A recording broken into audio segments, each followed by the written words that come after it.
Back here from Norton Coast Guard with a 64-62 lead. The Bears are just 2-7 on the road this year. They're 1-7 in their last 8 games.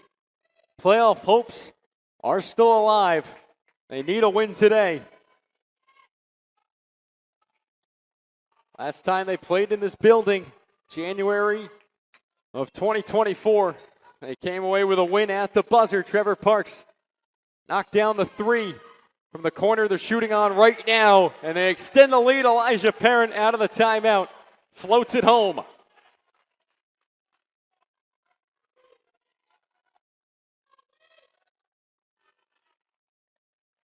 See what Iafrate can do. That's 20 points. Harry takes the 3, doesn't hit it, and the rebound for the big man, Farrell. Rooney, Parent, thought about the 3, drives inside, can't get it off the glass, and the ball flings out of bounds, and it's last touched by Coast Guard. Khaled Thaher checks back in as Rex Zadrozny comes out.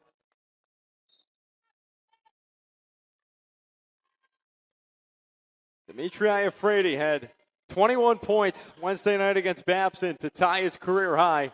He has 20 right now with just under 8 minutes to play, and another turnover. Morrissey threw it right into the hands of Parks. Farrell backing down Morrissey. Puts it up, and it sits on the back iron and falls through. Coast Guard with their biggest lead of the day at 6. Harry fighting inside, and he draws the foul.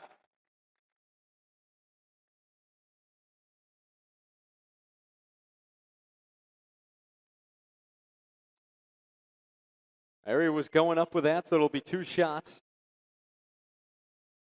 One of the top free throw shooters in the new MAC at 83%. Junior guard out of Taunton, Mass. Leading scorer on this Wheaton team this season, 14.7 a game.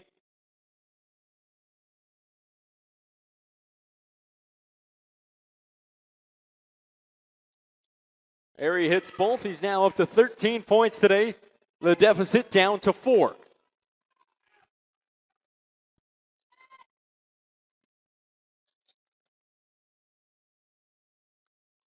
Farrell, top of the key. Here's Parent. A big threat to shoot it. Now it's Rooney. Right back to Parent. Shot clock under 10. Brown has the huge height advantage inside, and he uses it.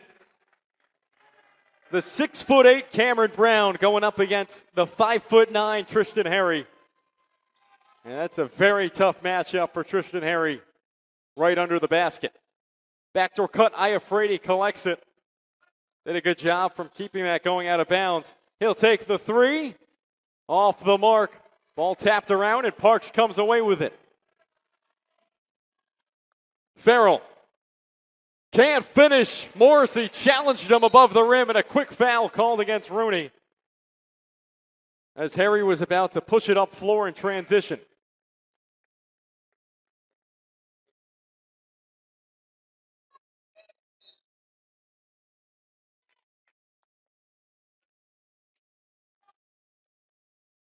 Lions need a kickstart, trailing by 6. Their season basically on the line, and there's the man to do it. Dimitri Iafrate knocks it down. A new career high of 22 for Iafrate.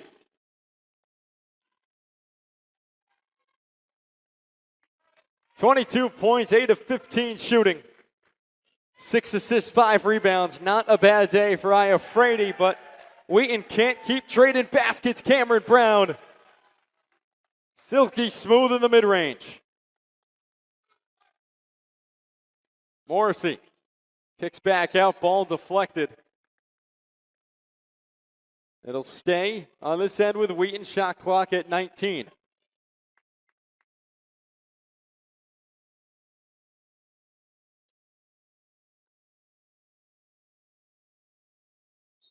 .546 to go. Coast Guard in front, 72-66. Iafrate, quick kick out, and it's going to be a backcourt violation. A costly turnover for Wheaton, trailing by 6. And a timeout from the Coast Guard bench. A full one will take 1-2. Keep an eye on that Amherst team of Lucy Smith in lane 4 to kick things off. To her right in lane 3, it'll be Carter Robeck of Williams.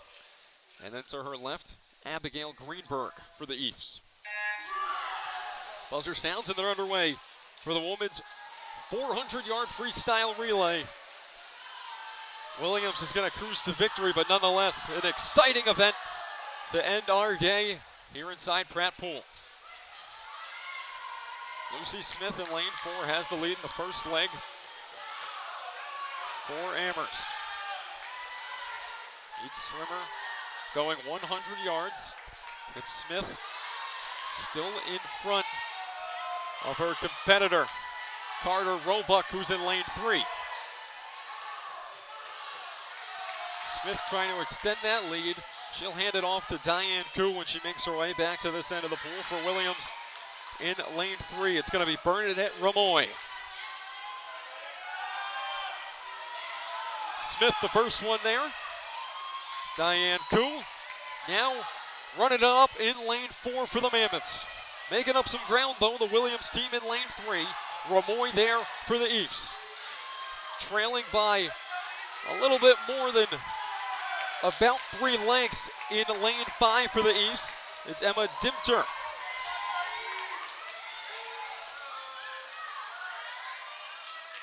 Ramoy making up some ground on Koo.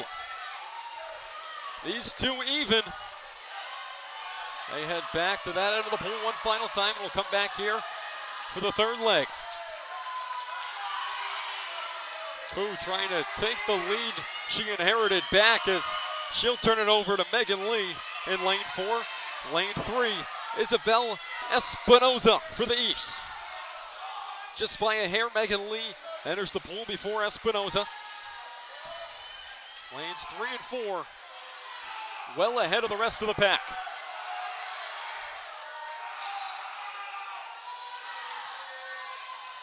Williams moves back into the lead. Espinoza trying to overtake Lee.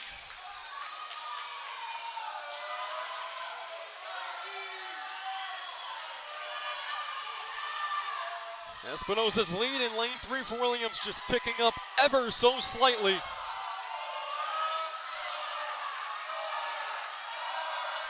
Lee trying to hold on to get her anchor. Paige Arnold in a good spot. She'll have to chase down Zora Vucevic.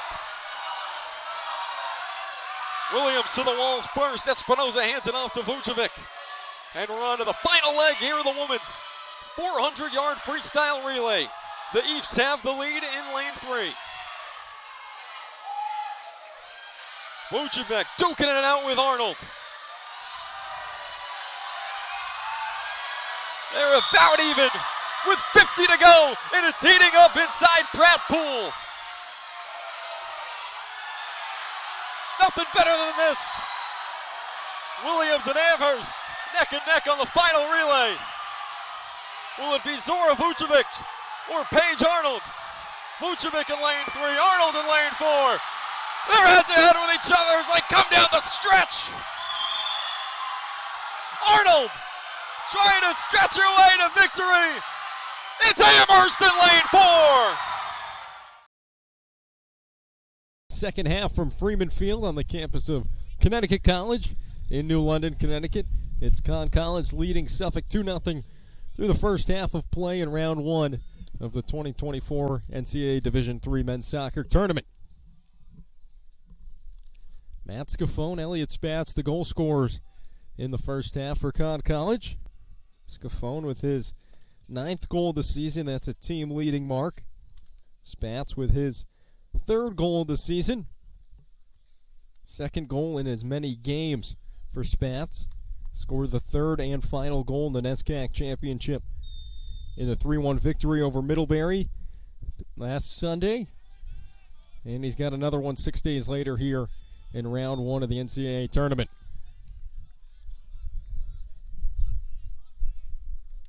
Kahn now working right to left, Suffolk going left to right.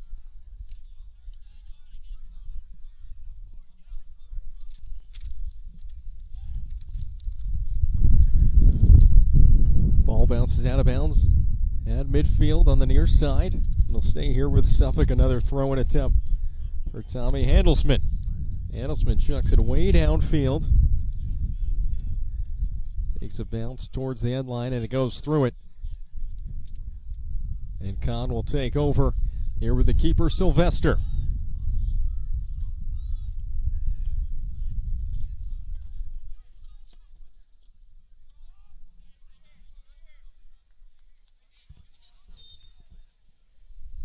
Sylvester boots it out with the right and out. He's going to be the one fighting the win, just like Harlow was in the first half as they flip sides of the field.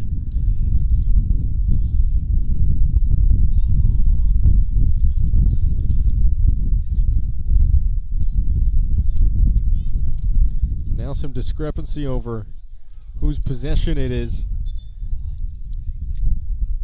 So Suffolk throws it in, and possession is actually awarded to Connecticut College, so some confusion just off to the right of the Suffolk bench. Kahn has it back the other way. A good ball off the left foot there of number 8, Rye Duran, and first one to it was the keeper Harlow for Suffolk.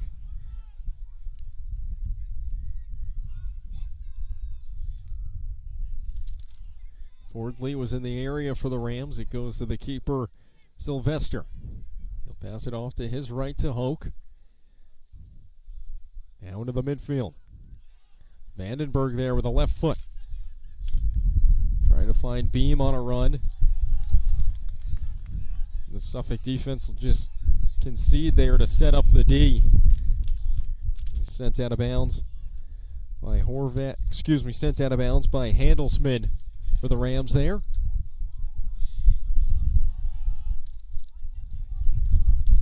Another chance for the Camels. The right foot can't get through of Haberman. Haberman still with it. The fight for it in the area for Kahn was Vandenberg. All still loose. Haberman with a challenge there. Also in the mix for Suffolk was Pierre Intozzi. Now it's Blond for the Rams. Blond in front of his own bench. Trying to work around Charlie Miles. And Blond will lose it out of bounds back to Connecticut College.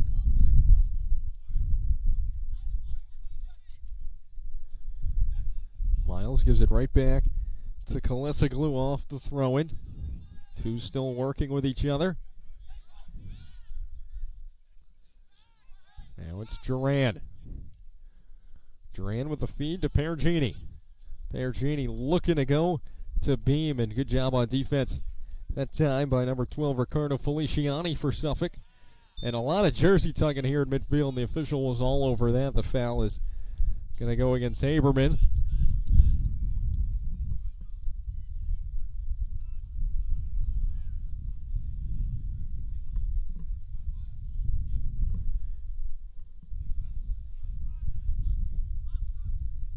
Free kick here for Suffolk coming up on 5 minutes into the second half. A sunny day here in New London, Connecticut, and that ball goes all the way to Sylvester. On one bounce, Sylvester will bat it down and slow things up.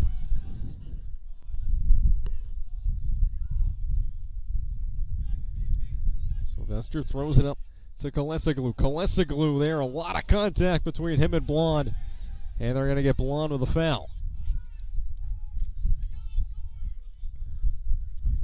Obviously some frustration there from Blond. Went right into the body of Kalesaglu, and it's Blond who's called for the foul. Now Haberman with the right. Downfield in the area is Scafone. Also there for Suffolk. Number 7, Tots Jensen.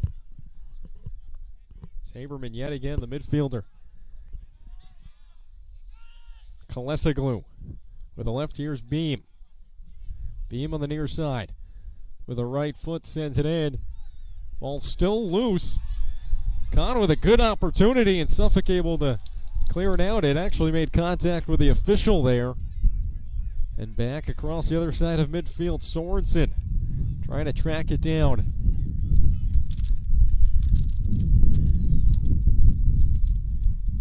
On the back line now for Kahn. Hoke has it. Vaughn was lurking in the area. And another foul against Suffolk here. This time it's Ford Lee going right into the body of Jack Kalesoglu. Pergini trying to get the ball up to Beam. Defensive stop there for Feliciani. Haberman to Beam. Beam in the box. Crosses. And it'll be a corner for the Camels.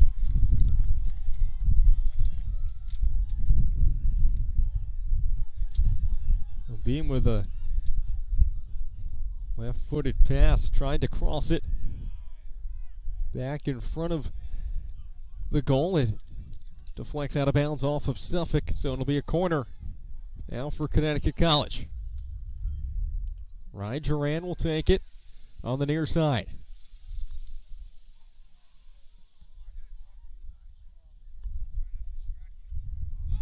Duran sends it in and it's headed out.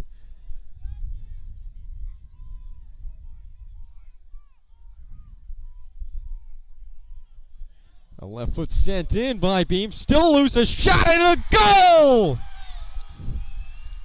Marco Pergini! Camels 3-0.